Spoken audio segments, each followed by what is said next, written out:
igual al precio, cuando es unitario, ¿no? Al precio menos el costo variable unitario. Y cuando es en global, es el margen de contribución total es igual a la utilidad, ¿no? Perdón, a las ventas totales, ventas, no, utilidad, ventas totales menos el costo variable total. ¿Qué implica ese margen de contribución? El margen de contribución es todo lo que queda después de restar a las ventas el costo variable unitario para cubrir los costos fijos y la utilidad. O sea, ese margen de contribución nos permite cubrir los costos fijos más la utilidad. Bien, ahora, ¿cómo calculamos? Para determinar el precio de venta a partir del margen de contribución, tenemos que fijar un margen de contribución. Un margen de contribución, por ejemplo, acá fijan 23% sobre el precio de venta, ¿no? Entonces, sobre el precio, estamos haciendo en precio y costo variable unitario. Entonces, 0,23 del precio es igual, ¿no? Ahí está, 0,23 del precio, ese es el margen de contribución, es igual al precio menos el costo variable unitario. Ese es igual, ese es el margen de contribución. Estamos fijando el margen de contribución que se calcula sobre el precio de venta. Despejando el precio, vamos a tener que el precio es igual al costo variable unitario, ¿no? Ese AP no es ventas, por si acaso es costo variable unitario, entre 1 menos 0,23, 1 menos el margen de contribución. Nos despejamos hacemos las operaciones y tenemos que el precio de venta es igual a 1000, que es el costo variable unitario, entre 0,77, que es la diferencia entre 1 menos el margen de contribución, y tenemos que el precio es igual a 1298.7. Como ven, lo único que hay que tener claro acá, ¿qué es el margen de contribución? El margen de contribución, como se dice, es un margen que cubre los costos fijos más la utilidad del proyecto, en este caso, ¿no es cierto? Ese es el margen de contribución. ¿Y cómo calculamos el precio de venta a partir del margen de contribución? Como el margen de contribución se calcula a partir del precio, es un porcentaje del precio, entonces el 0,23P es el margen de contribución, es igual al precio menos el costo variable unitario. Despejamos precio, ¿no? Tenemos el dato del costo variable unitario, tiene que haber ese dato, y lo podemos conocer porque el costo variable unitario es fácil calcular. Como el costo variable es proporcional, simplemente dividimos entre el número de unidades producidas y tenemos rápidamente. El que es complicado es el costo fijo. El costo fijo tenemos que dividir entre el total de unidades producidas, pero cuando hay varios tipos de productos, la cosa se complica ahí, ¿no? Entonces, el precio es igual a 1298.7, haciendo las operaciones, y como 298.7 es el margen de contribución, si dividimos eso, 23, sí o sí. Si alguien quiere hacer esa comprobación, que me diga y la haga. Ahorita, entre todos. Si todos confían y dicen, no, está claro eso, pasamos. Bien. El cálculo del servicio de la deuda podemos hacerlo por dos métodos, una por amortización constante y otra por amortización variable. Acá primero hace el método de amortización variable. Para hacer el cálculo del servicio de la deuda, tenemos que tener en primer lugar, calcular el factor de recuperación del capital. O sea, es la anualidad del valor presente, ¿no? El valor presente de una serie de anualidades, ¿no? Ese valor presente es actualizar esas anualidades mediante una fórmula. Cuando queremos calcular el factor, simplemente tenemos que despejar el factor que es FRC dividiendo, ¿no?, el valor presente entre la anualidad. O sea, el factor, lo que nos interesa es calcular ese factor, que está la fórmula ahí en el texto, que dice que es entre corchetes i por 1 más i elevado a n sobre 1 más i elevado a n menos 1. Ese es el factor de recuperación del capital. Cuando nosotros calculamos ese factor, podemos rápidamente calcular con esas formulitas que están ahí, para cualquier año, con estas formulitas podemos calcular cualquier año, pero si estamos desarrollando sucesivamente una tabla, el cálculo es más rápido, ¿no? Porque estamos haciendo en secuencia. Cuando queremos calcular el interés o la amortización de un periodo X, entonces utilizamos estas formulitas. Entonces haremos el ejercicio para, dice, si la inversión inicial de un proyecto incorpora en su financiamiento un préstamo de 100,000 pesos a una tasa del 5% anual, a un plazo de 5 años con amortización semestral. Entonces, cuando las amortizaciones son semestrales, el número de periodos a amortizar va a ser 10, ¿no? Porque son 2 semestres al año, son 5 años, son 10 en este caso, no hay donde perderse. Entonces, el método exacto, primero calculamos el factor de recuperación del capital con la formulita esa que está ahí encima, y como la tasa es 5% anual, ¿no? Si nos dicen que los periodos de amortización son semestrales, la tasa va a ser 2,5%, por si acaso semestral. Entonces, acá tenemos que calcular el factor de recuperación del capital siendo n igual a 10, ¿no? No a 5, no son 5 años, sino son 5 años, pero 10 periodos de amortización. Haciendo ese cálculo con la tasa del 5%, el factor de recuperación del capital es 0,11, 42, 58, 76, que multiplicado por el, ¿cómo se llama? El valor presente, o sea, el préstamo que nos están haciendo, los 100,000, ¿no? Vamos a calcular la cuota fija que tenemos que pagar al banco. Entonces, multiplicando por los 100,000, tenemos que es 11,425,88. Si nos vamos a la tabla de la página siguiente, vamos a ver que, fíjense, en la cuota de pago, en el R sub K, está la cuota fija, 11,425,9. El periodo es hasta el 10º periodo, porque son semestres. El préstamo inicial en el periodo 0 es ese préstamo de financiamiento de 100,000. Al inicio del periodo 1 todavía tenemos los 100,000, ¿no? Al final del periodo 1 vamos a tener una cantidad determinada de intereses. Como es 100,000 lo que tenemos, al final del año vamos a tener que pagar de interés el 0,25%, porque la tasa anual es 5%. Entonces, 0,25 por 100,000 es 2,500. Como tenemos la cuota fija, 11,425, restamos el interés y lo que nos queda es la amortización, porque la cuota fija, ¿qué es? La cuota de pago es interés más amortización. Como ya tenemos el interés calculado para el periodo 1, restamos de la cuota y tenemos la amortización rápidamente. Entonces, esa amortización ya hemos amortizado el préstamo, ya debemos menos. ¿Cuánto menos? Menos lo que es amortizado, 100,000 menos 8,905, y eso figura en el préstamo. El saldo deudor del préstamo es 91,074. Por 0,25, ¿no? En realidad es 2,5. Entre 100 es 0,025 la tasa. Por 91,074 es 2,276,9.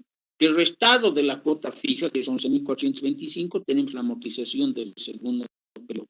Y así sucesivamente, como hemos amortizado ya 9,149 más, restamos del saldo deudor de 91,000 y queda 81,000. O sea, cada semestre vamos reduciendo nuestro saldo deudor, ¿no? Y el interés que ya debemos es menos también, ¿no? Pero la cuota fija va a seguir siendo la misma. Lo que pasa es que la amortización es variable, va creciendo la amortización.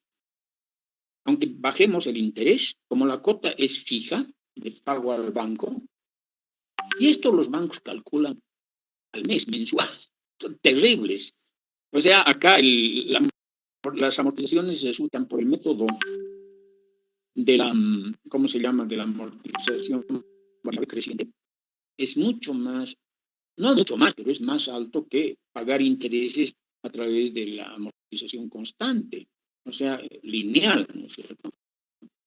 Bien, bueno, pues son las políticas de los bancos y si queremos prestarnos plata tenemos que adecuar sus políticas, pues, ¿no? Entonces llega, se sigue, al final, la forma de averiguar es que todas las amortizaciones tienen que sumar financiamiento inicial, 100.000. Si no suman, hemos hecho mal, ¿no? Y el total de la cuota fija, ¿no? Todas las cuotas fijas, la sumatoria, tiene que ser igual a los 100.000 más la sumatoria de los intereses, 14.258.8.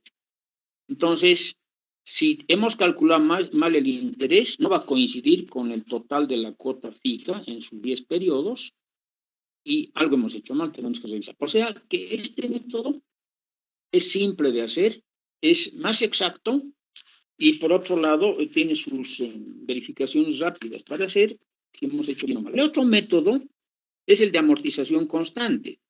Las fórmulas, por si acaso, están en el hoja anterior. Para calcular cualquier periodo, utilizamos esas formulitas, de sub K y de sub K, y para seguir la tabla, simplemente hacemos el procedimiento que normalmente se sigue cuando se construye esta tabla de servicio de la deuda. Se tenía el periodo, el préstamo, el interés, la amortización y la cuota de pago. Entonces, la amortización al tiro ya la calculamos, sabemos que son 10 periodos y son 100.000, 100.000 entre 10 periodos son a 10.000, ahí está, 10.000 son las cuotas y van a sumar 100.000 que nos han prestado. Entonces, como al fin de mes, al fin de gestión del primer año, tenemos que pagar intereses a una tasa del 2,5%, sobre 100.000, eso el interés es 2.500, ¿no? 100.000 por 0,025, son 2.500. Más la amortización que hemos pagado son los 12.500. ¿Cuánto hemos amortizado? 10.000, ya debemos 90.000. 90.000 por la tasa de interés 0,025 es 2.250, más la amortización 10.000 y tenemos la cuota de pago de 12.250. O sea, las cuotas de pago van disminuyendo. ¿Por qué? Porque el interés se va reduciendo y la amortización es constante. Al final, el interés, la sumatoria de intereses más la amortización, sumatoria de amortización, tiene que sumar el total de las cuotas de pago y es la forma de verificación. Estos dos métodos son conocidos y yo creo que ustedes lo saben calcular, a no ser que tengan alguna duda sobre alguno de los métodos que las aclaremos ahora. ¿Alguien tiene dudas sobre esto? Bien. Vámonos al cuadro de cálculo de métodos de depreciación. Dice, calcular la depreciación anual por los métodos de depreciación lineal, fondo de amortización, tasa constante, suma de los dígitos y número de horas trabajadas. Si la inversión inicial y sub cero es 10.000 pesos, la tasa de interés es 4% anual y el periodo de amortización, el periodo de depreciación N es 5 años y el valor residual es R es 1.000, ahí póngale 1.000, está mal, eso no es 5 años, es una equivocación de transcripción, no, otra vez se ha copiado 5 años, es 1.000, el valor residual es 1.000 pesos. Para el método de horas trabajadas o unidades producidas, si la producción total es de 100.000 unidades producidas, los porcentajes de producción anuales son 10% el primer año, 20% el segundo, 30, 20% el tercero, 25% el cuarto y 25% el quinto, que hacen el total de los 100% en los 5 años. A medida que vamos haciendo la producción, vamos amortizando la inversión por ese método. Con la depreciación lineal, como nos dice, ahí está la fórmula, depreciación lineal D sub K. D sub K es la depreciación para cualquier periodo, para el periodo K, justamente, es la inversión inicial menos el valor residual sobre N, o sea, el plazo, ¿no? El periodo de depreciación en este caso. Entonces, 10.000, que es la inversión, menos 1.000, que es el valor residual, entre 5, eso nos da 9.000 entre 5, que es 1.800. 1.800 es constante. Si sumamos los 1.800, los 5 periodos, da 9.000. 9.000 más el saldo, nos han dicho que va a haber un saldo, o sea, un valor residual de 1.000, 9.000 más el saldo residual son los 10.000 que de la inversión inicial. El fondo de amortización, igual que en el caso del periodo de recuperación de capital, es el fondo, es decir, las anualidades que hay que pagar cada año para constituir un valor futuro, un fondo, ¿no? A futuro. Igual se calcula un factor del fondo de amortización, se llama, factor del fondo de amortización. Ese factor es ese valor I sobre 1 más I elevado a N menos 1. Ese es el factor, ¿ya? Ese factor, calculándolo para el N igual a 5, nos tiene que dar un valor determinado. Yo he calculado que es 0,104627. Si quieren, podemos hacer ese cálculo, pero veo que ustedes lo han debido hacer ya, seguramente. Pero eso hay que multiplicar por la inversión inicial menos el valor residual. Entonces, eso es 10.000 menos 1.000 por el factor del fondo el sinking fund se llama, sinking fund, el fondo el factor del fondo de amortización, que es 0,184627 por 9.000. El factor FA está ahí, el fondo de amortización, es 1.661,64, ¿ya? El FA, ya multiplicando el factor por la inversión menos el valor residual. Entonces, el primer año vamos a amortizar 1.661,64. Está claro. El siguiente año, lo que vamos a hacer es multiplicar el anterior año por la tasa, simplemente. ¿Cuál es la tasa? Es 4% anual, la tasa de interés. Entonces, 1.661,64 por 1.04, por 1.04 el tercer año, por 1.04, y así sucesivamente. Pero si queremos hallar año por año, vamos a multiplicar el F sub A, el primer año, por 1 más I, o sea, 1.04 elevado acá menos 1. Si es para el cuarto año, va a ser 4 menos 1 elevado a 3. Y así sucesivamente vamos multiplicando y tenemos el fondo de amortización anual. Pero lo que se hace haciendo una tabla es multiplicar por 1.04 a partir del primer periodo de depreciación, que lo hemos calculado con el fondo el factor del fondo de amortización por la inversión inicial menos el valor residual, y tenemos calculado el primer año, y por eso multiplicar por 1.04 por la tasa, por la tasa de interés, y vamos obteniendo. Si queremos calcular la depreciación de cualquier año, simplemente multiplicamos por la fórmula que está ahí.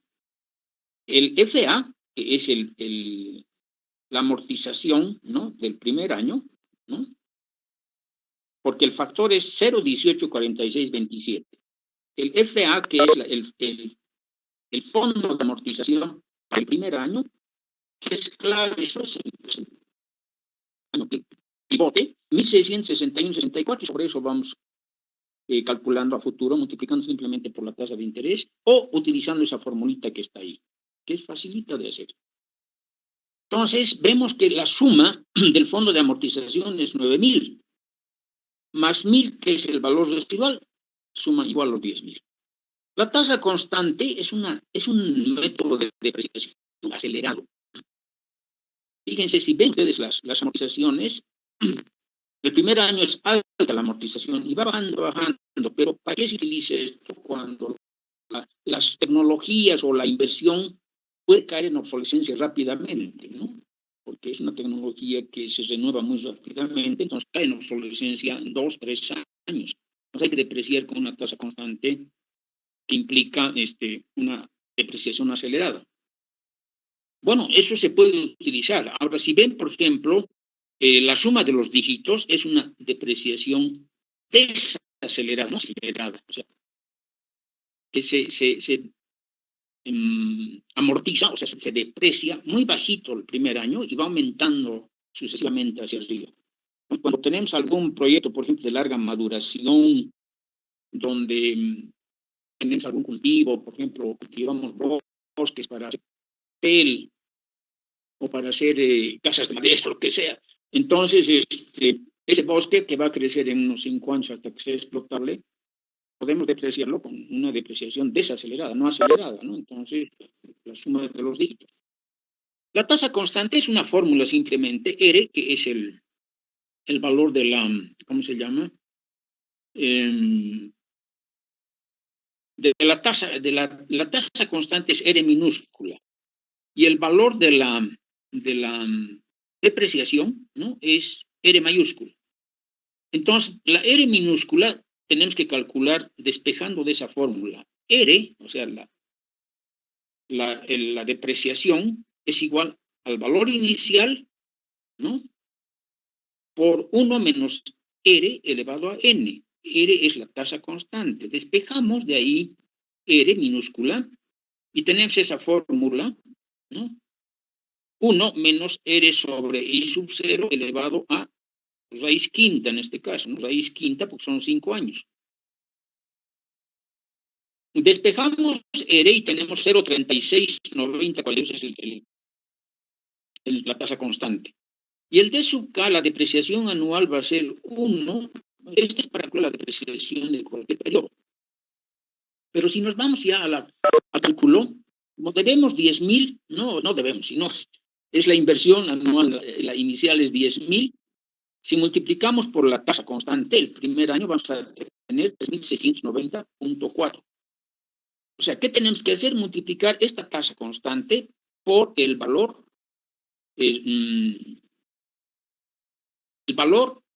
actual después de haber depreciado ya un año, ¿no? Entonces, 10.000 era lo que hemos invertido, hemos depreciado 3.690, quedan 3.309.6. Multiplicamos por la tasa constante, 76 puntos y tantos, da 2.328.5. Para el próximo periodo va a ser 3.981, que es el saldo por la tasa constante, y así sucesivamente. La tasa constante suma 9.000. Eso es una verificación que sí o sí tiene que hacerse, porque si no, habríamos calculado mal. 9.000 más 1.000 es el valor residual, más 9.000 que suma todas las depreciaciones, son los 10.000. La suma de los dígitos es un método de depreciación desacelerado. Entonces, lo que se hace es, la fórmula está ahí, ¿no? Entonces dice K es cualquier periodo, entonces K es 1. Si queremos calcular para el 2, para 3, K es 2, 3, ¿no? Para el periodo 1, K es 1 sobre 1 más 2 hasta N. 1 más 2 más 3 más 4 más 5. Por eso se llama suma de los dígitos. Son 5 años, se suma 1 más 2, 3, 3 más 3, 6 y 4, 10 y 5, 15. 1 para el periodo 1. 1 sobre 15 por la inversión inicial menos el valor residual tiene que dar 600. Entonces, 1 sobre 15 por 9.000 da 600. Para el siguiente año va a ser 2 sobre 15 por I sub 0, que es 10.000, menos R, que es 1.000, son 9.000. 9.000 por 2 sobre 15 es 1.200. Y sucesivamente tenemos la depreciación fácilmente calculable a través de esa formulita que está ahí. Entonces, estamos viendo que en este método también la suma de las depreciaciones es 9.000 y la suma de los saldos hasta el valor residual son 1.000. Y eso también es una verificación, un modo de verificar, porque el valor residual es 1.000 y cuando llega el quinto periodo, 1.000. Y saldo por depreciar tiene que ser 1.000 nomás. 1.000. Ahora, en las horas trabajadas, como nos dicen que son 100.000 unidades que hay que producir, esto se hace también para horas trabajadas. Por ejemplo, un tractor que tiene una vida útil de 10.000 horas, se puede decir el primer año va a trabajar 15%, el segundo 20%, el tercero 50%, lo que sea, ¿no? Entonces, en un periodo de, digamos, 5 años que vamos a depreciar el tractor.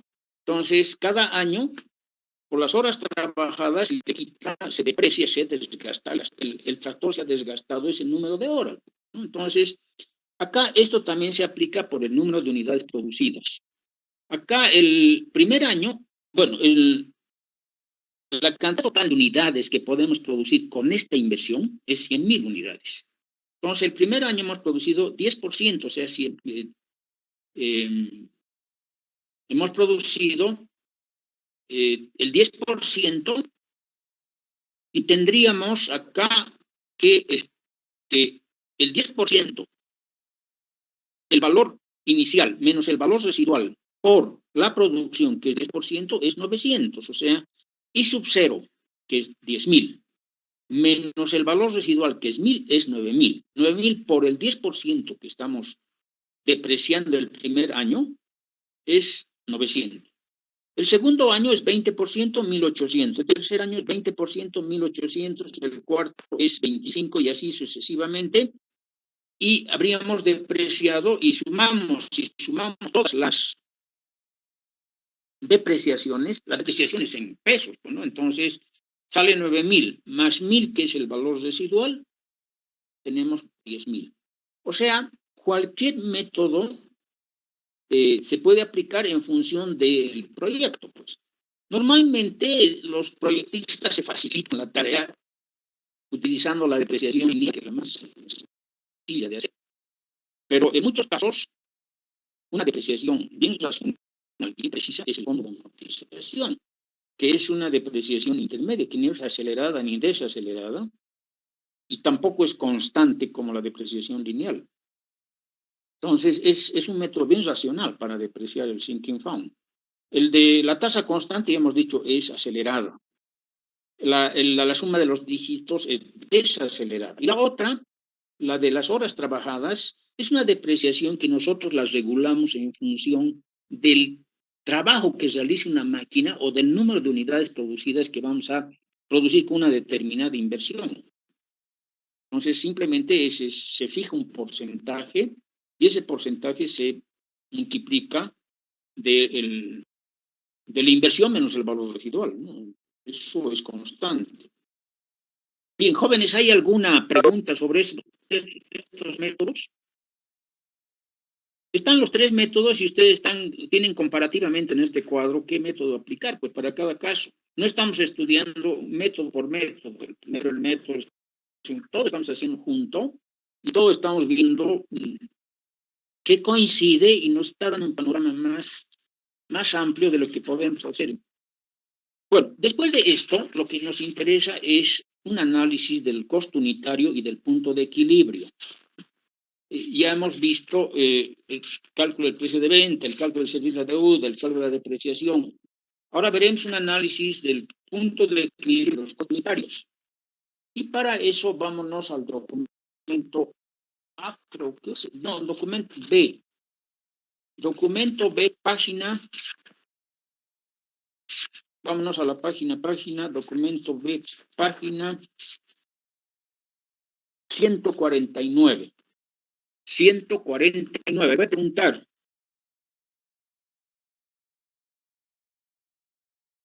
Calcina Daza Fabiola. Calcina Daza Fabiola.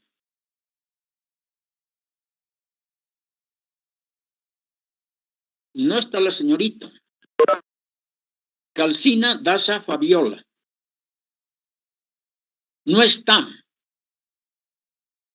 Entonces, Germán y Isabel tienen que anotar, le falta Calcina Daza Fabiola, porque no está respondiendo. Seguramente entró y después se salió a hacer sus actividades. Licenciado. ¿Está claro eso, no, Germán? Sí, licenciado. Lady, ¿está en la clase, Lady? No lo sé. Ingeniero. Lady, ¿está? Sí, ingeniero, buenas tardes. Ah, ¿cómo está, Lady? Le estoy diciendo a Germán que anote eso, ¿ya? Está bien, ingeniero. Ya. Bueno, otros antecedentes importantes para la evaluación, ese es el tema que tenemos que ver en el documento. A ver, Flores, Febrero, Mari. Presente, Flores, licenciado. Febrero, Mari. ¿Me escucha? ¿Cómo está, Mari? Ahí. ¿Saben qué? ¿Está con el documento en pantalla? Sí, estoy en pantalla. ¿En qué página está? Estoy en la página 149. Está un título que dice ingresos y 149. también ¿Qué dice el título? hay uno que dice ingresos y hay uno que dice Romanos 4, los otros antecedentes importantes para la evaluación. Correcto, los ingresos están, claro, eso es una multiplicación de la cantidad de ventas por el precio de venta. Pero acá en el 4 romano, ¿qué dice? ¿Qué dice? Mari, se fue Mari. ¿Qué está pasando? ¿Hay cambio de señal? Mari.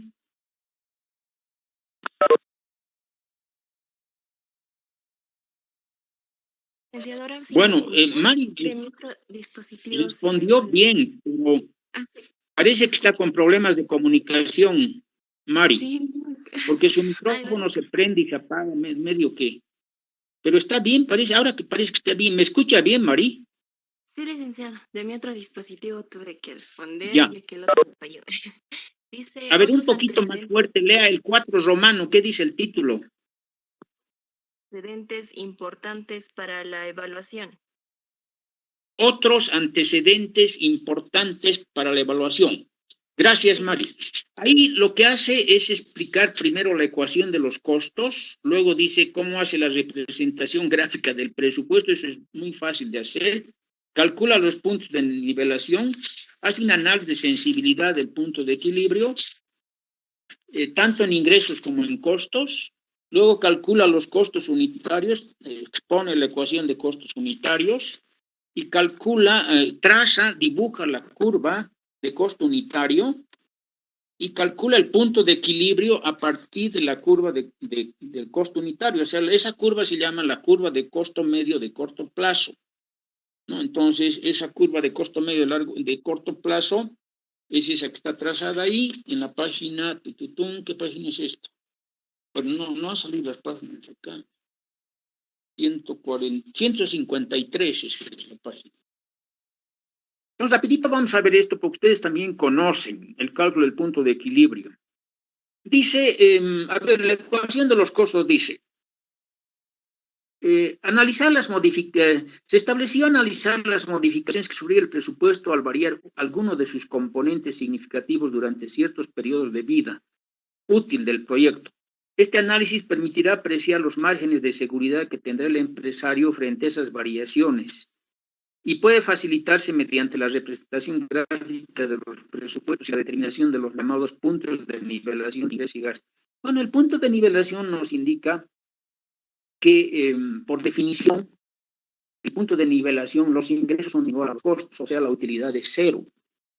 Ese punto de nivelación es el cruce entre la recta de los ingresos y la recta de los costos totales. En el punto en que se cruzan es el punto de equilibrio. Y hay una zona que es a la derecha del punto de equilibrio, que es la zona de utilidades, es un triángulo, ¿no? Y otro triángulo a la izquierda, que es la zona de pérdidas.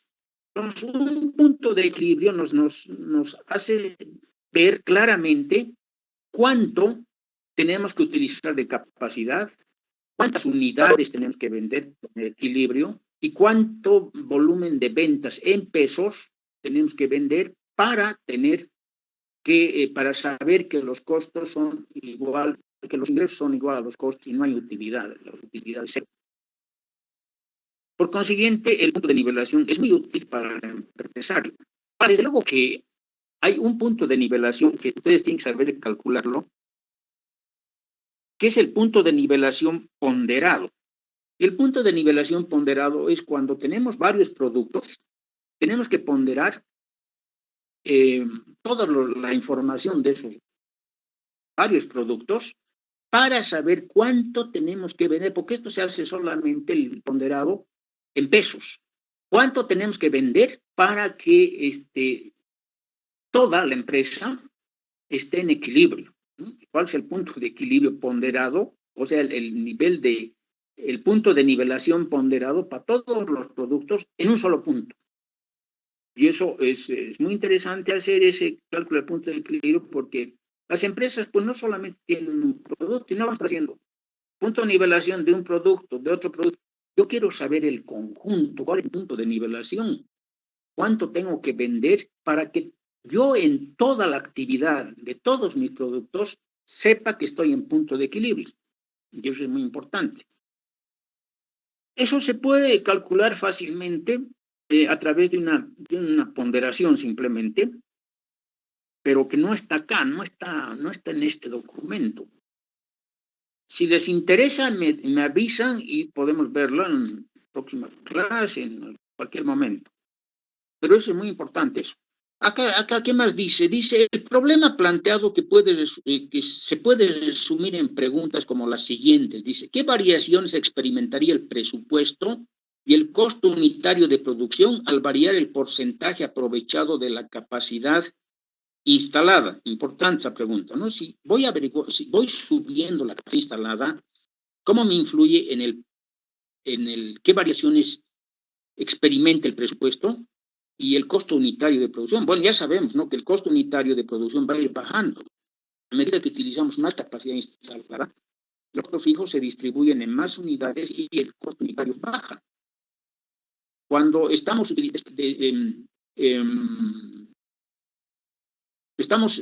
subutilizando capacidad instalada, o sea, hay capacidad ociosa, entonces el costo unitario sube. ¿Y qué variaciones experimentaría el presupuesto? El presupuesto experimentaría la variación de que los costos fijos se van distribuyendo en más unidades y los costos variables van subiendo a medida que vamos, aumentando volumen de producción. Los costos variables van subiendo. Pero los costos fijos se van manteniendo constantes aunque aumentemos capacidad de producción. Ahora dice, para hacer este tipo de análisis conviene separar los costos solamente en dos grandes grupos, los que son proporcionales a la cantidad producida y los que son independientes del nivel de producción, o sea, los costos fijos y variables. ¿Qué más dice? A ver, interesante. En cambio dice, la depreciación. Ya. Así, los impuestos sobre bienes raíces son constantes, cualquiera que sea la producción alcanzada en el año. Ya, es un costo fijo, los impuestos. La depreciación y los intereses, por su parte, también se consideran constantes. Cualquiera que sea el ritmo de producción, yo voy a pagar igual intereses y voy a depreciar igual. O sea, no está en relación con el volumen de producción. O sea, acá nos está dando tres costos que son fijos claramente. Los impuestos sobre bienes raíces, cualquier tipo de impuesto, pues, a no ser que sea el IVA, ¿no? El IVA, pero nosotros que no lo cancelamos, el IVA somos agentes de retención. Después dice, en cambio, los rubros como materias primas, mano de obra directa, son proporcionales al volumen de producción. Los costos fijos y variables se pueden representar gráficamente en forma sencilla. Dice, se lleva a las abscisas los porcentajes de la capacidad instalada que realmente se utiliza y a las ordenadas los costos fijos y los costos variables. Ahí, ¿no? Entonces, si nos vamos al cuadro, vamos a ver los costos fijos. Es una línea horizontal porque son independientes del volumen de producción. Estemos produciendo al 100% o al 0%, el costo fijo sigue. Si producimos al 0%, no estamos produciendo nada, pero sí tenemos un costo, que es el costo fijo. Y eso es muy importante, que cuando yo, por ejemplo, tengo parada mi instalación, estoy incurriendo en costo fijo, aunque no esté haciendo actividad productiva, estoy incurriendo en costo fijo. Bien, entonces el costo variable es un costo que parte de cero, ¿no? Y a medida que va aumentando su capacidad instalada, su utilización de capacidad o su volumen de producción, ahí la pendiente es el costo variable unitario. O sea, el costo variable unitario multiplicado por la producción, por el volumen de producción, nos da el costo para cada volumen de producción. Al 100%, este costo de producción acá en este cuadro serían 40 millones de unidades monetarias. El costo fijo son 20. Entonces el total son 60, pues 20 más 40 son 60. Esa paralela que se traza del costo variable, que el costo variable siempre debería partir de cero. Porque cuando estoy en cero, no estoy produciendo. Y a medida que voy aumentando el volumen de producción, va creciendo hasta el 100%. Esa paralela sumada al costo fijo nos da el costo total. Y el costo total es esa inclinada que tiene por pendiente el costo variable unitario. Muy bien, entonces, a ver un momentito.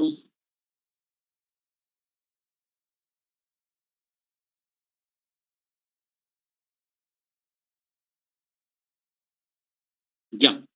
Ok, entonces, les decía que las utilidades, los ingresos, también parten de cero. A medida que voy vendiendo, ¿no? El precio unitario viene a ser la pendiente de esa recta, ¿no? Entonces, el precio unitario multiplicado por la cantidad vendida me da el ingreso. Y el ingreso y el costo total unitario, perdón, el costo variable total es igual al costo fijo más el costo variable unitario por la cantidad producida, ¿ya? Y eso es el costo total, es la recta que en este caso es la AD. AD es esa recta. Cuando cruza el ingreso con el costo total, ahí está el punto de equilibrio, que más o menos es 34, 35 ahí proyectado, ¿no? Y ahí está la ecuación de costo, ¿no? Costo igual al costo variable unitario por la cantidad producida más F, que es la ecuación que está ahí al medio, más o menos ese párrafo. Y ahí se ha representado, y eso es lo que explica ahí. Después dice, en las ordenadas los costos e ingresos se expresan, a ver, acá hay algo más. Dice, sin embargo, en un gran número de casos no será posible o necesario introducir tales refinamientos. Aquí habla de algo importante. De hecho, cuando hacemos este estudio del costo, volumen, utilidad, suponemos que los costos variables son totalmente proporcionales y en la práctica no es tan así. Hay muchos costos variables que crecen en curva, no crecen en línea recta, no son proporcionales. O pueden ser menos que proporcionales o más que proporcionales, pero no son completamente proporcionales. Y esa es una realidad, pero se abstrae en el análisis porque no podíamos estar haciendo para cada partida de coste ese tipo de análisis. Es decir, ver qué curva tiene cada costo. Más sería perder el tiempo y no, le haríamos un refinamiento de mucha precisión, pero que no nos aleja mucho de la realidad. Entonces se asume que es lineal simplemente. Entonces está aclarando eso y está muy bien. Dice, por lo general el supuesto de variación lineal será tanto más satisfactorio cuanto mayor sea la proporción de costos fijos en los costos totales. Claro, el costo fijo no es de tanta preocupación porque es horizontal, es un mismo costo. El costo variable sí es preocupante porque va creciendo con el volumen de producción, pero ¿en qué forma crece? ¿Proporcional o menos que proporcional o más que proporcional? Y hay muchos costos variables que no crecen proporcionalmente, pero se asume que sí. Ahora dice, muy a menudo bastará la aproximación que resulte de clasificar costos fijos y los proporcionales al volumen producido. Luego hace un cálculo hace la representación gráfica que hemos visto anteriormente y calcula el punto de nivelación. El punto de nivelación está calculado ahí. ¿Cuánto nos daría en ese gráfico el punto de nivelación acá en el documento?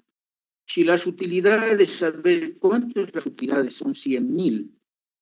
100 millones las utilidades. 100 millones son los ingresos. El punto de equilibrio está ahí. Entonces, calcularemos a ver en unidades producidas. En unidades producidas es el costo fijo sobre el ingreso menos el costo variable total, ¿no? El ingreso son 100 millones. El costo variable total es 60 millones. Y el costo fijo son 20 millones. De acuerdo a ese gráfico, porque acá no pone datos. Pero si hacemos ese costo, a ver, ese cálculo sería 20, que es el costo fijo, 100, que es el costo, el ingreso, y el costo variable, que es 60. 20 entre 100 menos 60 entre 40, son casi 50%. ¿Cuánto calcula acá? 33%. Entonces estamos con alguna cifra mal, pues. 20, costo fijo. El costo variable es 20 más 40. Aquí es 40. Son 60. 40 son 60. Y el ingreso, eso debe estar mal. El ingreso son unidades monetarias. ¿Cuánto dice que es el ingreso?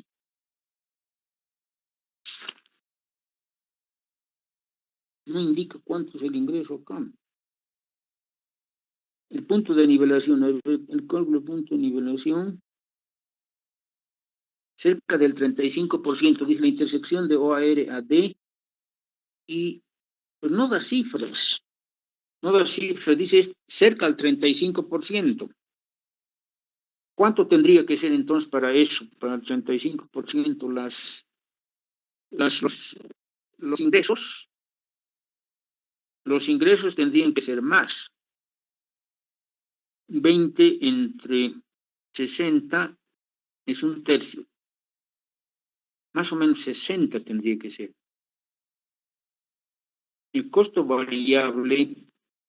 Ah, sí, está bien. El costo variable acá es 40 nomás, ¿no? De 20 a 60 son 40. 40, entonces esto es 60. 20 entre 60 es 0.33, que dice que son justamente los 35. A ver si han entendido, esto no es nada difícil. Calcular en unidades producidas, la fórmula es costo fijo entre ingreso menos costo variable total. El costo fijo es 20, está claro, ahí nos dicen 20. El ingreso es 100, ahí está clarito la curva al 100%, el ingreso es 100 millones de unidades. Pero el costo variable, no es total, yo le he puesto el costo total, el costo variable es 40, 60 menos el total, menos el costo fijo que es 20, es 40. 100 menos 40 es 60, 20 entre 60 es 0,33 y el punto de equilibrio es 33. El punto de equilibrio, cuando es muy alto, es muy riesgoso. Las empresas tienen que vender mucho, un alto porcentaje de su producción para estar en punto de nivelación. O sea, un punto de nivelación bajo es el que busca. Para mí un punto de nivelación bueno es 25%. Pero en muchos proyectos veo 50%, porque tengo que vender 50% de mi producción para estar sin ganar nada. Muy alto el punto de equilibrio. Y hay todavía puntos de equilibrio más altos.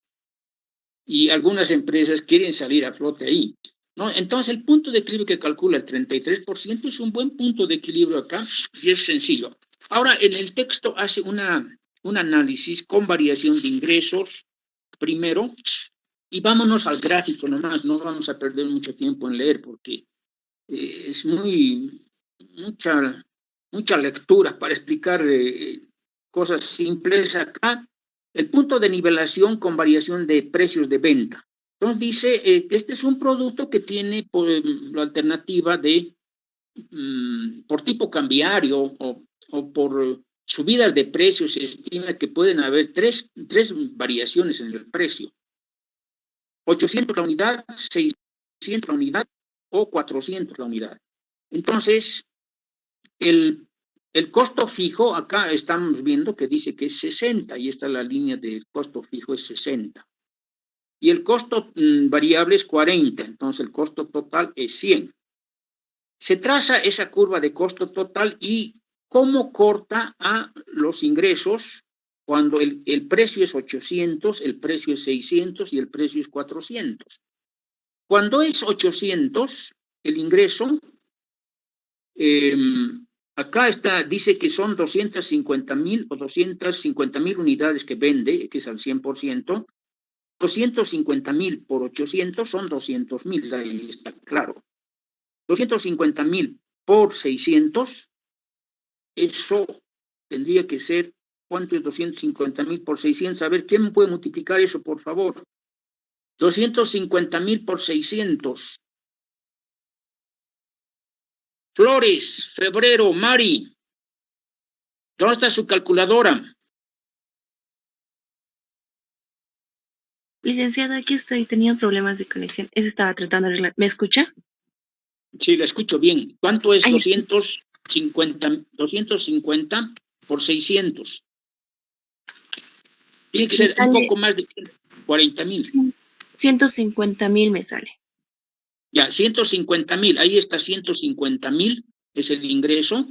Y eso corta al costo total que es 100. Y ahí tenemos un punto de equilibrio. ¿Por qué no calcula ese punto de equilibrio? Póngale el costo fijo. Ya. ¿Ah? Costo El fijo. costo fijo es 60. Y divida 60. Y ¿Ya? divida primero 200.000. Entre 200.000 menos el costo variable, que es 40, pues, 40. 200.000 menos 40 y el costo fijo es 60.000. O sea, en miles nomás, ¿no? 60 entre 200 menos 40. Ya, 60 entre 200 menos 40. Me sale 0,375, 375, 0,38 redondeando. 0,38. Ahí dice 38% el ejercicio, ¿no? El gráfico. El Sí, punto de equilibrio cuando el ingreso es a 800 bolivianos por unidad. ¿Sí? ¿Está claro, sí. Mari? Sí, licenciado. 38. El otro punto de equilibrio calcula en 54. A ver, verificaremos ese punto de equilibrio cuando el ingreso es 600, el precio. Multiplique 600 por 250. ¿Cuánto le da eso? 150.000. 150.000 y el costo fijo, ya hemos dicho que era 60. 60 entre 150.000 menos 40. ¿Cuánto es eso? 40 es el costo variable, ¿no? 60. 150.000 entre 0,5454. 0,54. Ok. ¿Coincide con el texto? Sí, Cuando licenciado. el ingreso es 600, ahí está el punto de nivelación igual 54%, ¿no es cierto? Sí. Ya, eso ha calculado, ha verificado usted. Sí, licenciado, está aquí. Pero es cuando el ingreso, el precio es 400. A ver, calcule eso. ¿Cuánto es el ingreso? 250 por 400, ¿cuánto es? 250 por 400. Sale 100.000. 100.000 entre el costo fijo, perdón, el ingreso es 100.000, ¿no? El costo fijo es 40.000. 40 entre 100.000 menos el costo variable, que es 40. 0,67. Redondeando. 67, pero aquí saca que el punto de equilibrio está cruzando aquí con el ingreso. El ingreso es 100.000 y el costo fijo corta justamente, el costo total justamente corta en los 100.000, o sea que el punto de equilibrio es 100%. ¿Por qué ha calculado mal el punto de equilibrio? ¿Qué ha Le pasado? dividí 40 dividido entre 100 menos 40. Eso es lo que 100 hice. menos 60. 100 menos 60. Es que le escucho un poco entrecortado por mis señales. Sí, está bien, 100%. 100% el equilibrio. Ya, entonces ahí tenemos clarito de que el punto de equilibrio cuando el precio era 800 es 38. Cuando el precio era 600 es 54 el punto de equilibrio. Y cuando el precio es 400 es 100%. O sea, al 100% es que si tengo que trabajar al 100% en punto de equilibrio, que nunca voy a ganar nada y voy a tener que trabajar sin utilidad para siempre. No, eso no tiene sentido. Igual el punto de equilibrio 54 es muy alto. El punto 38 aceptable a duras penas, pero. Bien, ahí hay una análisis de sensibilidad de los ingresos. Ahora, aquí en los pequeñitos que están en la misma hoja, hay un análisis de sensibilidad de los costos. Entonces, el costo fijo se mantiene primero en 75 y el costo fijo luego cambia a 50. Si el costo fijo es 75, ¿cuánto da el punto de equilibrio? Ahí el punto de equilibrio, María, a ver, calcula, el costo fijo es 75 entre el ingreso 250, de la última fila, se van a fijar en la última fila es 250, menos el costo variable total es 150, el costo variable al 100%, tienen que hacer este cálculo, siempre al 100%. Y ahí está haciendo un análisis de ver a cuánto es al 20, al 40, al 50, es un análisis simplemente para ver, para calcular el costo, el punto de nivelación en función de crecimiento porcentual. Pero lo que nosotros necesitamos saber es el costo, el punto de equilibrio total al 100%. Y eso está calculando Mari. 75 entre 250 menos el costo variable. ¿Cuánto es, Mari, del primer caso? 75 entre 150 menos 60, ¿verdad? No, 75 es el costo fijo, ahí está, costo fijo Sí. 75. El ingreso, ¿cuánto es al 100%? Ventas, vea ventas, ¿cuánto es al 100%?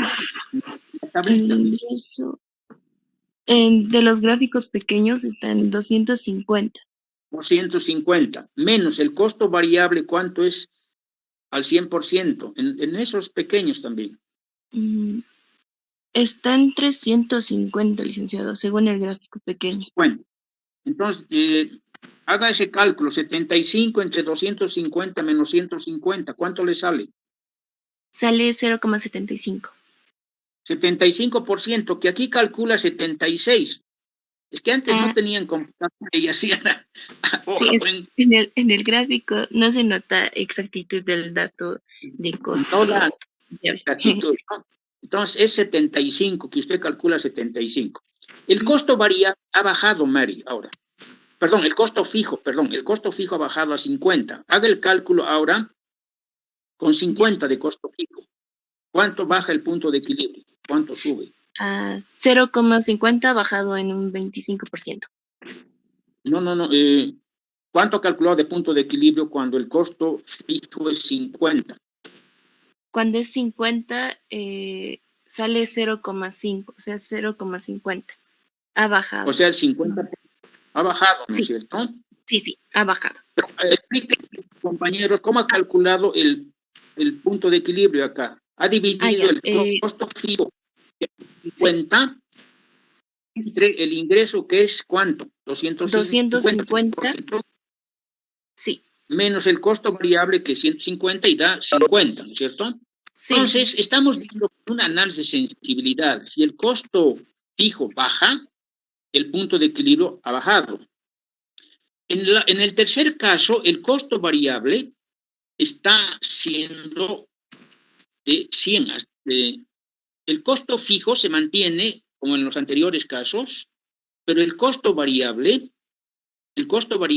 está manteniéndose constante también acá. Constante. O sea, el costo variable ya no es 150, ha bajado a 100 aquí. En ese caso, Mari, a ver, calcula el punto de equilibrio. Cuando el costo variable al 6% ya no es 150, ha bajado a 100. Sale 0,50, manteniendo el costo fijo y cambiando el costo variable. El costo fijo se ha mantenido en 75 por el gráfico, pero el costo variable ha ido en disminución, por eso sale 0,50. Pero, ¿qué operación ha hecho? ¿Ha dividido qué cosa? El costo fijo 75 entre... Sí. Dividido entre ingresos 250 menos 100, que es costo variable, que es lo que ha disminuido. El costo variable al 100% ya no es 150, sino 100. Y en el cuarto caso, el costo variable igual es 100. Y el costo fijo ha cambiado a 50. A ver, haga ese cálculo. Pero explicando. Está bien, licenciado. Ya, manteniendo con un costo fijo de 50, dividiéndolo entre 250, que son los ingresos, menos los 100, que es el costo variable que se ha mantenido con una bajada, sale 0,33. 33%. Y ahí el cálculo que hacen estos señores es casi aproximado, parece que le han hecho a ojo de buen cubero. Nosotros estamos haciendo exactamente. Entonces, los puntos de equilibrio, cuando el costo fijo es 75, es 75%, que es alto. El costo fijo baja a 50, ¿no? Y el punto de equilibrio baja a 50. O sea, es una buena bajada con una disminución del costo fijo en 25 unidades, ¿no? Luego el costo fijo es 75, pero el costo variable baja de 150 a 100, y ahí el punto de equilibrio es 50. El costo fijo baja a 50 y el costo variable baja también de 150 a 100, y el punto de equilibrio es 33. Entonces, ¿cuál de estos puntos de equilibrio es aceptable? Un punto de equilibrio bajo. ¿Cuál le parece mejor punto de equilibrio, Mary? Mm, me parece mejor el punto de equilibrio de 50 o el de 33. Del 50 en el caso de costo variable disminuyendo, porque así ya no habría tantos costos variables. Los costos fijos se mantienen. Ese me parece que sería mejor la opción D o la E, entre los dos últimos gráficos de arriba. Acá no nos interesa el análisis de sensibilidad que hayan hecho, o hayan bajado costo fijo, o hayan bajado costo variable, o hayan bajado los dos. Lo que nos interesa es cuánto es el punto de equilibrio. Y el punto de equilibrio 50 es alto. Tengo que vender la mitad de mi producción para tener punto de equilibrio, o sea, no ganar ni perder, y eso es muy alto. El buen punto de equilibrio acá sería 33, pero un buen punto de equilibrio es 25. Entre 25 en esa banda, 20 a 30, 25 es un buen punto de equilibrio. Acá está en 33, que es aceptable, ¿no? Porque un tercio de la producción tengo que vender para estar en punto de equilibrio y eso está bien. Bien, ahí se va eso y luego serían los costos unitarios, que es la ecuación de costo unitario. Gracias. La ecuación de costos unitarios que es el costo total dividido entre la producción. Entonces, costo total entre X, que es la producción, BX, vayan a la página 152. Página 152, es la ecuación de costo unitario, es el costo total, costo variable unitario por cantidad producida más fijo, dividido eso entre cantidad producida, no el costo fijo, el costo unitario, perdón, costo sobre X más variable unitario por X sobre X da variable unitario, no, variable total, más F sobre X, el fijo sobre la cantidad producida. Y eso se llama el costo C', que es el costo total entre la cantidad producida, se llama C'. Normalmente lo conoce así, es el costo medio o el costo unitario. Esta ecuación nos permite calcular la curva de costo medio de corto plazo, o sea, la curva de costo unitario medio, de costo unitario o costo medio. Entonces ahí nos da un ejercicio, váyanse a la página siguiente y dice, el costo fijo anual de producción es 1.000.000, ¿ya? El costo unitario variable 15.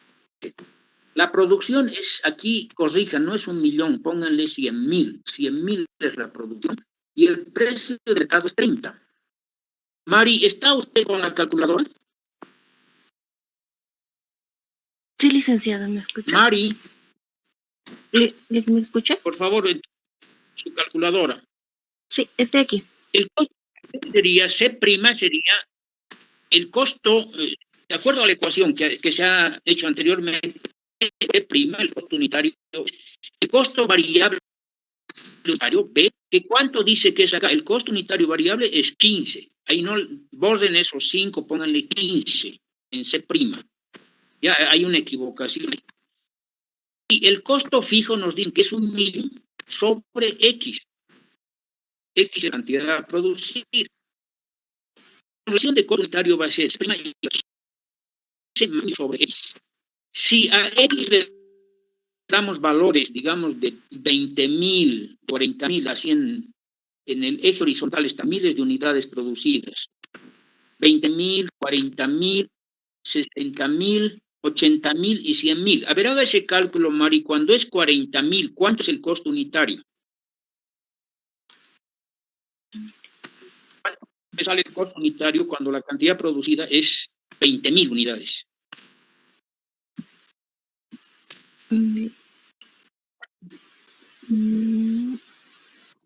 Mari, ¿está escuchándome bien? Sí, licenciado, lo escuchaba entrecortado y estoy tratando de realizar A la ver, ecuación ¿quién en base tiene a lo que puedo escuchar. calculadora, jóvenes? ¿Quién nos puede colaborar? A ver, voy a yo preguntar nomás acá a alguien, porque especialmente los que tienen alta nota. A ver, acá este señor, Justo Flores Febrero, Mari, ¿qué tiene? ¿Qué más Sí, sale acá? licenciado, ¿Qué más solo dice? que tengo problemas de red. Huanca Cuti Paula. O Germán, ¿usted tiene calculadora? Sí, licenciado. Ya, a ver, usted calcule el costo unitario para una producción de 20.000. Ahí está la ecuación de costo unitario. Es 15 más 1.000.000 sobre X. Solamente divida 1.000.000 sobre 20.000 y súmele 15. ¿Cuánto le da eso?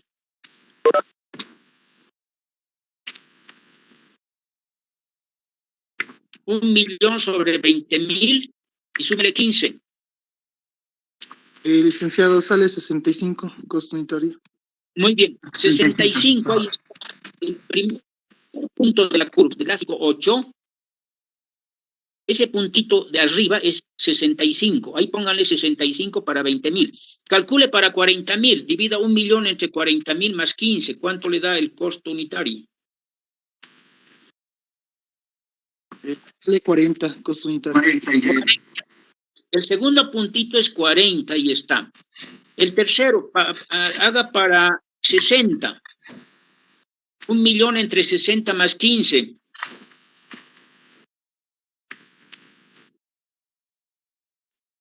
Saldría, licenciado, 31.67. Ya, redondeando 31.7. Muy bien. Para 80, ¿cuánto le sale el costo unitario? 1.000.000 entre 80.000 más 15. Sale 27.5. Ya, 27.5 es el puntito, ya, el penúltimo y el último. Calcule cuando son 100, o sea, 100.000 unidades. 1.000.000 entre 100.000 más 15, eso es 25, pues al tiro se calcula. 1.000.000 entre 100.000 es 10, 10 más 15, 25. Entonces el costo unitario es 25. Se une esos puntitos que se ha hecho ese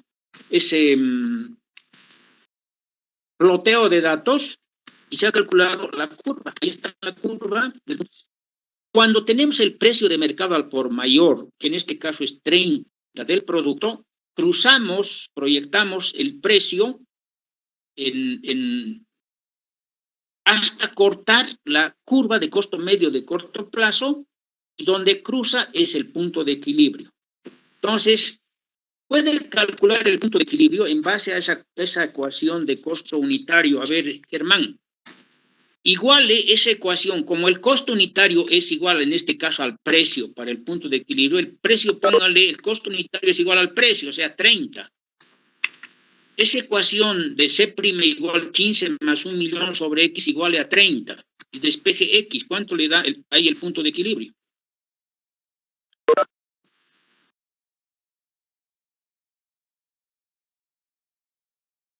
¿Me ha entendido? Despeje X, entonces sería 30 menos 15 es 15. X sería, va a pasar al otro lado, X despeja y 15 va a dividir 1.000.000 entre 15, ¿cuánto le sale?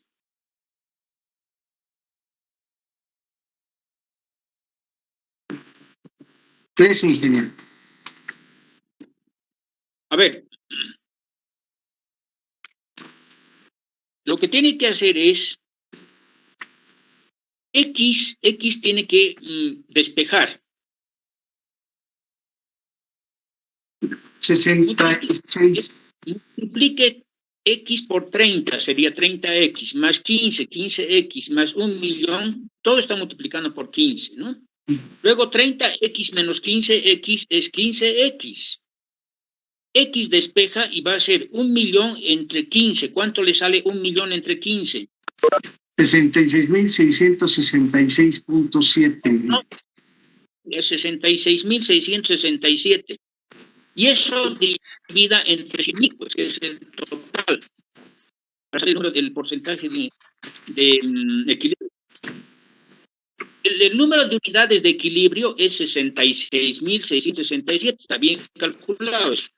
Si eso divide entre 100.000, nos va a dar el porcentaje del total de la producción. Entonces va a ser 67%. 0.66. 0.67. Ya, entonces por 100 es 67%. ¿Cuánto da el texto? ¿Cuánto calcula el texto?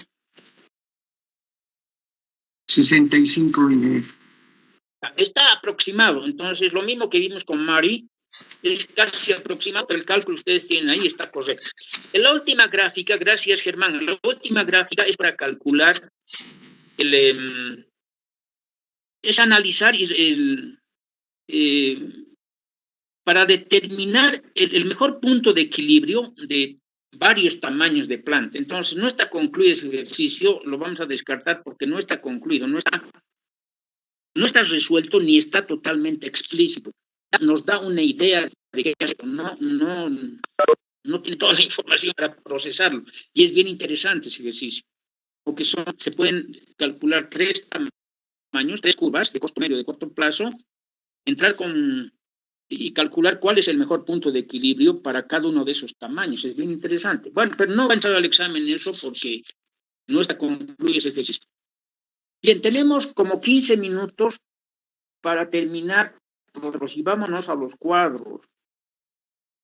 Vámonos a el documento. El documento. Por si acaso, el documento D es el análisis costo-volumen-utilidad, por referente a punto de equilibrio. Leanlo, que es bien interesante y bien facilito de entender. Ahí tienen varios análisis de sensibilidad, análisis del margen de contribución, porque el margen de contribución y el punto de equilibrio, prácticamente, ustedes saben que el precio menos el costo variable unitario es margen de contribución. Entonces, el margen de contribución viene a ser el denominador en muchas formas de cálculo del punto de equilibrio. Entonces, están relacionados muy entre sí. Y ese documento les he dado justamente para que afirmen sus conocimientos del análisis costo, volumen, utilidad, que es muy importante. No es solamente lo que conocemos. Por ejemplo, ya les hablé de cómo calcular el punto de nivelación ponderado, que es algo muy importante, que no nos los dicen normalmente cuando nos enseñan el análisis costo, volumen, utilidad. En el ejercicio les he pasado los cuadros del cuadro 12 al cuadro 19. Entonces, vámonos al cuadro 12. Vean el documento E. El documento E, ahí están los costos de operación. Tal como les di, como en el enunciado, están los costos de operación. Ahí no varía eso. ¿Qué es lo que se incluye acá? En este cuadro 2, el costo financiero y la depreciación. Y el costo financiero ya lo sabemos calcular, está calculado en la siguiente hoja. Vámonos al cuadro número 13 y se calcula el servicio de la deuda, tanto para el crédito de proveedores como para el crédito bancario. Entonces se suma y tenemos ahí el total del costo financiero al 100% de producción, es el cuarto año. El cuarto año, de acuerdo al programa de producción, es que llegamos al 100% de producción, o sea, ya no hay capacidad ociosa, sino toda la capacidad utilizada. Y en ese periodo, hemos calculado el servicio de la deuda para los dos créditos suma 186. Tortas y galletas. A ver, ¿hay alguna pregunta? ¿Alguna pregunta, jóvenes? El cuarto año para el crédito de proveedores es 96, ¿no? Y para el crédito bancario es 90. Si sumamos los dos es 186. Y eso es lo que ponemos acá, 100%, 186. Moneda extranjera para proveedores, 96. Moneda nacional, 90, 186. La depreciación está el cálculo de la depreciación en el cuadro 14. En el cuadro 14 está el valor, la vida útil, y lo que es activo fijo tangible e intangible.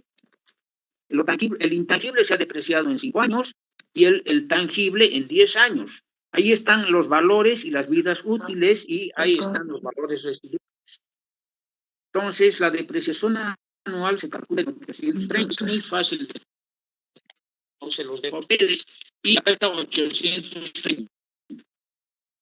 Una vez que tenemos esos datos, pasamos a 15. Alguien está hablando como si quisiera preguntar, a ver, ¿quién es? Si es alguien que quiere preguntar algo, por favor, que diga. Acá veo a alguien con micrófono abierto. Montesinos Jovania. Usted está hablando, señorita. ¿Quiere preguntar algo? No, licenciado, Bien. voy a disculpar. Se me fue mi internet y se prendió el micrófono, lo siento. Bueno, el cuadro 15 es estructura de costos de producción. Ahí está clarito el programa de producción, que es 55% de la capacidad instalada el año 1 de operaciones, que es el año 3 de proyecto, eso no tienen que confundirse, 75 el 4, 80 el quinto año, 100 el sexto. Es el cuarto año de operaciones al 100% llegado. Y ahí está el costo directo de fabricación, que es igualito a algo muy importante. El cuadro al 100% es un cuadro pivote, es un cuadro importante para hacer la proyección, porque al 100% podemos ir proyectando los fijos y los variables en función del programa de producción. Por ejemplo, la materia prima A al 100% cuesta 1.650. ¿Ya? Ese es el valor. Ese es al 100%. Al 80% es una regla de 3, 1.650 por C8 simplemente, ¿no? Luego, 1.650 al 75% es 1.238 y al 55% es 908. Entonces, la materia prima es variable. La materia prima A, la B también es variable, la materia prima C también es variable. La mano de obra directa también es variable. La mano de obra indirecta no. La mano de obra indirecta es fija. Los servicios son variables, los servicios de fabricación, ¿no? El mantenimiento es fijo. Ahí todo es fijo. Las reparaciones son variables. El costo de fabricación está totalizado ahí. Los gastos de administración, todo es fijo en la administración. Los gastos de venta, la mano de obra es fija, los materiales son fijos, los servicios son variables. Claro, en los servicios hay publicidad, propaganda, hay transporte, hay fijos, hay variables. Entonces, hacemos la proyección fácilmente, considerando que el sexto año, que dice ahí sexto, que es el cuarto de operación, el sexto año, al 100%, en función de fijo o variable, prorrateamos en función del programa de producción. ¿Ya? Por ejemplo, haremos un cálculo más. Por ejemplo, la mano de obra directa. La mano de obra directa es al 100% 1.300. La mano de obra directa al 100% es 1.250. Imagínense, la mano de obra indirecta es más cara que la directa, cabrón. O sea, yo normalmente sé que la mano de obra directa, los operarios en conjunto ganan mucho más que la mano de obra indirecta, pero acá debe ser mano de obra indirecta en gran cantidad, deben de haber muchos ingenieros y técnicos que trabajan, que dirigen esto. Bueno, pero acá se tiene la mano de obra directa 1.250 al 100%, al 80 es 1.000, al 75 938 y al 55 788, una regla de 3 simple. Luego tenemos la mano de obra indirecta es constante.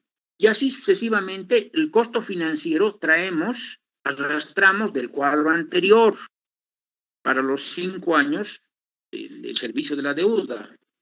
Y la depreciación igual trasladamos del cuadro anterior y todo está en su casilla respectiva y con su valor respectivo por coherente. ¿Y qué es el costo de operación más el costo financiero más la depreciación? Es el costo de producción y es el costo de producción ya proyectado. En este cuadro, que es muy importante, ¿hay alguna duda, jóvenes? No hay. El cuadro 16 es el cuadro de ingresos. En este cuadro de ingresos, fíjense lo que se hace. Se fija un precio. Un precio en moneda extranjera y en moneda, o sea, el mercado interno, perdón, y el mercado internacional. El mercado externo y el mercado interno. Para el mercado interno, el producto A vale 1.30, para el mercado interno 1.05. Las ventas, ahí está en volumen, ¿no? El volumen de las ventas, dice, el programa de producción en unidad son 8.800. Por 1.30 da 1.650 en exportación y en mercado externo y en el mercado interno da 1.100. ¿Qué es lo que se está haciendo ahí? Multiplicar por la cantidad vendida. Las ventas, dice, para el mercado externo del producto A son 1.650 y para el mercado interno 1.100. En total están vendiendo el producto A 2.750. Multiplicado por su precio, ahí están los ingresos. Entonces, ventas en unidades por su precio. En función del programa de producción se tiene el nivel de ventas para cada año de cada producto. producto A, B, C, producto 1, producto 2, y tenemos toda la información necesaria, el programa de producción, los precios del mercado interno y externo, el volumen de producción en unidades y la diferenciación de cuánto se va al mercado externo y cuánto al mercado interno en unidades y los precios. Tenemos todo el ingreso claramente explicado acá y totalizado para cada año. ¿Está claro eso? ¿Alguien tiene alguna pregunta? Nadie. Cuadro 17. El cuadro 17 ya es una unión entre los ingresos, el cuadro último, el cuadro 16 y el cuadro 15, que son los costos que están proyectados. Lo único que se hace es integrarlos. Y ahí tenemos que el costo de producción, podemos calcular la utilidad bruta, podemos calcular los impuestos, sabiendo que en este proyecto se han liberado impuestos el año 3, el año 4, el año 5 años se han liberado impuestos. ¿Ya? Entonces, 1, 2, 3, 4, 5. Recién se está cobrando el impuesto el año sexto. Que el impuesto, en este caso, es 1.385. Calculando en función de una tasa de impuestos que seguramente pues la dice acá, esa tasa de impuestos, a ver, incluye amortización del activo fijo intangible, pero ¿y cuánto es la tasa de impuestos? Está como dato en el enunciado del problema 50%. Entonces ahí está claramente de 2.770, el 50% es 1.385, está cabalito. La utilidad neta es utilidad bruta menos impuestos, la utilidad neta. Para ahí ya tenemos fijar la utilidad neta en el cuadro 17. El cuadro 18, que es presupuesto de ingresos y costos clasificados, es el mismo cuadro anterior, pero clasificado en fijo y variable. Entonces, ingresos de operación, los costos variables, luego los costos fijos, el costo de producción que tiene que salir igual que el anterior, la utilidad bruta, la utilidad neta y el punto de equilibrio calculado en porcentaje, en unidades y en pesos. Eso es fácil de hacer, son 3 fórmulas conocidísimas. La primera es el punto de equilibrio en porcentaje es costo fijo sobre ingreso total menos costo variable total. En porcentaje es costo fijo sobre precio menos costo variable unitario, es en porcentaje. Y en moneda es costo fijo sobre 1 menos precio unitario sobre costo variable unitario. O sea, son 3 fórmulas totalmente conocidas que están en el documento que les dije que analicen, es el documento D, sobre costo, volumen, utilidad. Se ha calculado el punto de equilibrio y el costo unitario ponderado. ¿Qué es el costo unitario ponderado? ¿Cuánto se ha vendido de cada uno de esos productos multiplicado por su respectivo costo? O sea, el costo ponderado está para cada año 0,81, 0,70, va bajando el costo unitario porque se va ganando capacidad instalada, el costo fijo es menos, hasta que llega a 0,6081. Ese costo fijo ponderado, ese costo unitario ponderado, tienen que calcularlo ustedes y verificarlo, por favor. ¿Ponderado con qué? Con las ventas. O sea, calculan el porcentaje de ventas y sobre el costo total aplican ese porcentaje y van analizando el costo ponderado, que no es nada complicado. Tenemos 2 minutos más. Fuentes y usos del fondo integrado. Acá, ¿qué estamos haciendo? En el periodo de instalación ya teníamos un cuadro de fuentes y usos. En el periodo de operación, ¿qué datos van a entrar? Entrar ventas y va a entrar saldo del año anterior. Va a entrar costos de operación, va a entrar, impuesto a las utilidades va a entrar y va a estar el total de usos. Se va a tener un disponible y con ese disponible vamos a ver tener que pagar qué cosa. Primero, dividendos. La tasa de dividendos a las preferenciales, a las acciones preferentes, está, creo que es 6% o algo, está en el enunciado, pero eso no hay ningún problema, es fácilmente ubicable. El servicio de la deuda va a entrar, ya lo hemos calculado en el cuadro, no me acuerdo si es el 13, creo que es el cuadro 13. Y vamos a tener un saldo, ¿no? Es un saldo disponible después de pagar deudas, o sea, de pagar dividendos, el servicio de la deuda, el crédito, etcétera. Tenemos un saldo, y ese saldo es el saldo del año anterior, que lo llevamos directamente hacia el cuadro de fuentes, a las fuentes. Y hacemos un saldo acumulado. El saldo acumulado tiene que ser igual al saldo total. Ahí está 81.823, coincide con el saldo acumulado. Eso indica que está bien hecho el cuadro. Y por último tenemos el flujo de fondo, no, ese es el cuadro 20. Entonces el cuadro 19 es el último, pues. El cuadro 19 es el último. El otro ya es del próximo capítulo en estudio. Bien, jóvenes, hemos terminado este capítulo, el capítulo de costos e ingresos del proyecto, que es un capítulo muy importante. Han visto que hay muchos cálculos que hacer, puntos de nivelación, sensibilidad de punto de nivelación, costos unitarios, clasificación en costos fijos variables. Después hemos calculado, ¿qué más? Hemos calculado depreciación, hemos calculado servicios de la deuda. Este es un capítulo importante porque son cálculos sencillos, pero que hay que, lo importante acá es que tengamos certidumbre, la mayor certidumbre posible en el cálculo de los costos, tanto de inversión como de operación, y eso ahí tenemos que remontarnos a la análisis de ingeniería en función de cuantificación. Cuántas máquinas, cuántos metros de construcción y cuánta materia prima, cuántos materiales directos, cuánto mano de obra, cuánta energía. Toda esa cuantificación de insumos que hemos hecho nos va a ir dando mayor